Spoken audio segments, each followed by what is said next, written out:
अच्छा, बचपन में जब छोटे बच्चे डायपर खराब करके कहते हैं ना कि मम्मी मम्मी कर ली है, साफ कर दो, ठीक वैसे ही पाकिस्तान भी हर बार डायपर खराब करने के बाद अमेरिका से यही कहता है कि जनाब हमने कर लिया, अब साफ कर दो। भारत और पाकिस्तान ने पिछले 5 दिनों में जो लड़ाई लड़ी है, असल में वो लड़ाई सिर्फ भारत ने लड़ी है। पाकिस्तान वाले तो एक हाथ से अपने आतंकी और दूसरे हाथ से अपना पिछवाड़ा बचाते ही नजर आए हैं। कल भारत के director general of military operation की जो प्रेस कॉन्फ्रेंस हुई, उसने पाकिस्तान के इस सो कॉल्ड विक्ट्री वाले प्रोपोगेंडा वॉर की पोल खोल दी। इस ब्रीफिंग में फोटोज भी चलाए गए, सैटेलाइट वीडियोस भी चलाए गए, ताकि पाकिस्तान को पूरी दुनिया में नंगा किया जा सके। खैर, वो देश ही ऐसा है जिसे पूरे कपड़े में भी खड़ा कर दो तो भी वो नंगा ही दिखता है। इस वीडियो में हम उसी की बात करेंगे और ये भी बताएंगे कि कैसे पाकिस्तानी पीएम शहबाज शरीफ ने जो विक्ट्री का ढिंडोरा दुनिया भर में पीटा था, वो कितना खोखला था। To start with, our fight was neither with the Pakistani military nor with anybody else who's there on the other side. Our fight was with the terrorists. We neutralized the terrorists.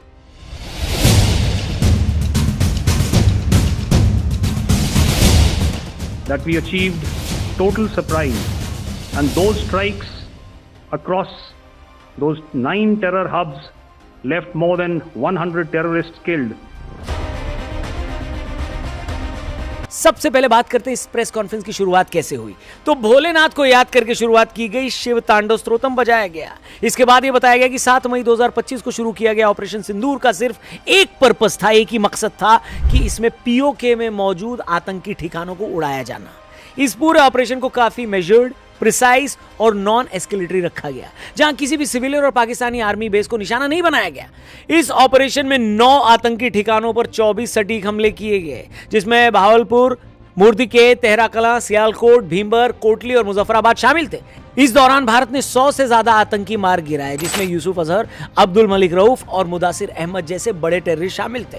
इसमें लश्कर तैयबा, जैश ए मोहम्मद और हिजबुल मुजाहिदीन के camps भी शामिल थे, जिनको राख कर दिया गया। ये सारी बातें पाकिस्तानी पीएम की तरह हवा में नहीं बोली गई, बल्कि बाकायदा इसके सबूत भी दिखाए गए। हमलों से पहले और हमलों के बाद की, यानी बिफोर एंड आफ्टर की तस्वीरें भी दिखाई गई।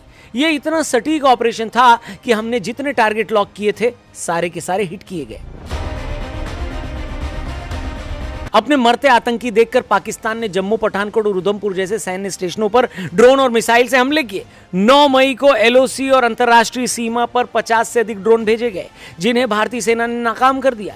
लेकिन पाकिस्तानी गोलीबारी से जम्मू कश्मीर में 16 नागरिक मारे गए और 59 घायल हुए। इसके जवाब में इंडिया ने 11 एयरबेसेस पर अटैक किया, जिसमें पाकिस्तान का चकलाला और सरगोदा एयरबेस भी शामिल है, जहां बाय द वे पाकिस्तान का न्यूक्लियर आइटम रखा गया, ऐसी खबरें हैं। यह सब सिर्फ 90 मिनट में करके दिखा दिया गया। इस ऑपरेशन में हमारे जितने भी सैनिक गए थे, वो सही सलामत सुरक्षित वापस आ गए। इस पूरे ऑपरेशन में पाकिस्तान के 35 से 40 अफसर और जवान मारे गए। भारतीय वायुसेना ने कई पाकिस्तानी जेट्स भी मार गिराए और नौसेना ने चुनियान में पाकिस्तान के एयर डिफेंस को तबाह भी कर दिया। यह इतना सटीक हमला था जिसने पाकिस्तान की सारी हेकड़ी निकाल दी। एक्सपर्ट्स का कहना है कि सरगोदा में हुए इस हमले के बाद से ही पाकिस्तान को पता लग गया कि उनका न्यूक्लियर ब्लफ कॉल आउट किया जा चुका है।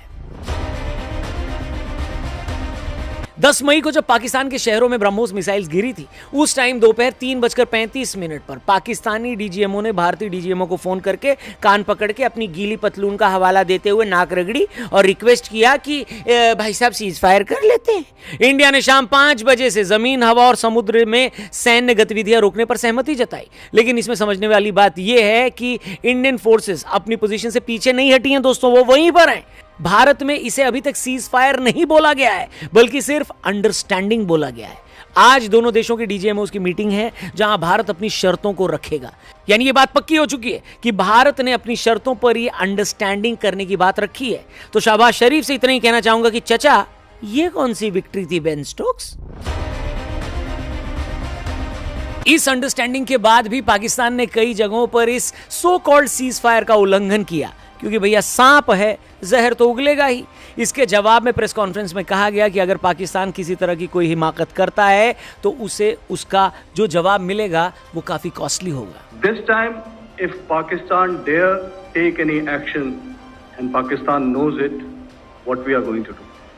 That's all. अब भारत का जवाब कितना कॉस्टली होगा इसका अंदाजा आप इसी से लगा लीजिए कि जिस नूर खान एयरबेस पर हमला किया गया था वो पाकिस्तान का न्यूक्लियर सेटअप बताया जा रहा है। इस पूरे इलाके में रेडिएशन का खतरा बढ़ गया है। एक्सपर्ट्स का कहना है कि इसी ने पाकिस्तान को ट्रिगर किया, वो एकदम पैनिक मोड में चला गया। नहीं तो अमेरिकी उपराष्ट्रपति ने तो सुबह ही बोला था उस दिन कि वो इस लड़ाई में बीच में नहीं आएंगे, it's none of my business. लेकिन अचानक से डोनाल्ड ट्रंप ने सीज फायर की बात कर दी।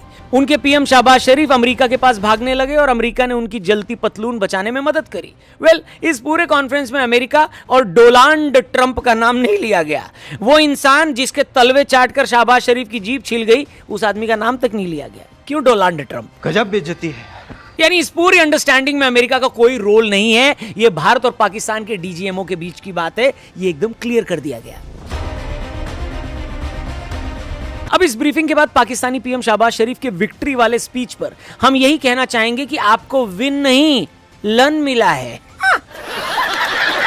सोचिए बॉस, दुनिया भर में चप्पलें रगड़ने के बाद भी ये पाकिस्तानी अपने 11 एयरबेसेस नहीं बचा पाए। न्यूक्लियर फैसिलिटी पर जाकर हमारी मिसाइलें भी गिरी हैं, सब बोला जा रहा है। किसी और देश की सेना होती तो छाती ठोक कर ये बात एरोगेंस के साथ बता रही होती, लेकिन ये भारतीय सेना है। ऐसी ही नहीं है भैया इतनी प्रोफेशनल आर्मी हमारी। जितने प्यार से और तमीज के साथ हमारी सेना ने प्रेस कॉन्फ्रेंस की है, वो फिर से पाकिस्तान के पीएम पर एक तमाचा है।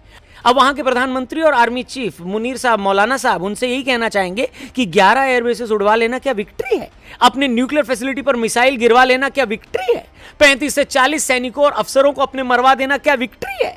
अपना एयर डिफेंस सिस्टम खत्म करवा लेना क्या विक्ट्री है? और अगर हाँ भाई आपको अभी भी ये विक्ट्री लग रही है तो मुबारक हो, अल्लाह ताला आपको ऐसी विक्ट्री देते रहे। बात तो सही है। लेकिन शहबाज शरीफ से यही कहना है भाई ये सब बातें आपको समझ में नहीं आने वाली है। आप तो पहले ही अपने दोनों हाथ लहराकर कबूतर उड़ाएं और फिर उसी हाथ से वो साफ करें जो आपकी आर्मी ने किया है। क्या किया है? ये तो टट्टी है। बाकी पाकिस्तान की ठुकाई पे आगे भी वीडियोस लाएंगे, आप बस चैनल सब्सक्राइब करना और कमेंट करके पाकिस्तान की इस ठुकाई पे और उनके झूठे नैरेटिव पे अगर कुछ कहना चाहते हो तो बिंदास लिखना। हमारी वीडियोस अगर आपको व्हाट्सएप पर डायरेक्टली चाहिए तो हमारे चैनल को भी जरूर ज्वाइन करना, व्हाट्सएप वाला लिंक हमने डिस्क्रिप्शन में दिया है। थैंक यू फॉर वॉचिंग, जल्दी मिलते हैं। जय हिंद की सेना।